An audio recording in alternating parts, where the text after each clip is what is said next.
Hi, welcome to my channel. ఈ రోజు June 19th అన్నమాట. మీరు చూస్తున్నారు మనకి ఒక ఫుల్ లోడ్ మన యాక్టివేటెడ్ కార్బన్ అనేది మన స్టోర్ కి వచ్చింది. ఈ యాక్టివేటెడ్ కార్బన్ ఏంటంటే మనకి మెయిన్ గా వాటర్ లో ఉన్న కలర్ స్మెల్ ని తీసేస్తుంది అనమాట.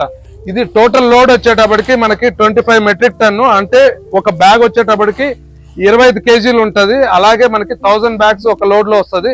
ఎవ్రీ మంత్ కూడా మనకి ఇలాంటివి 2-3 లోడ్స్ అనేది వస్తూ ఉంటాయి.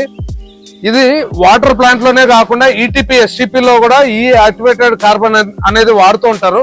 అంటే మెయిన్ ఈ కార్బన్ ఎందుకోసం వాడతారంటే వాటర్ లో ఉన్న కలర్ స్మెల్ తీసేయడం కోసము ఈ కార్బన్ అనేది వాటర్ ట్రీట్మెంట్ లో కంపల్సరీగా యూజ్ చేయాలి. సో ఈ రోజు మనకు వచ్చిన లోడ్ అయితే ఇదే అన్నమాట. ఇప్పుడే మనకు అన్లోడ్ జరుగుతుంది.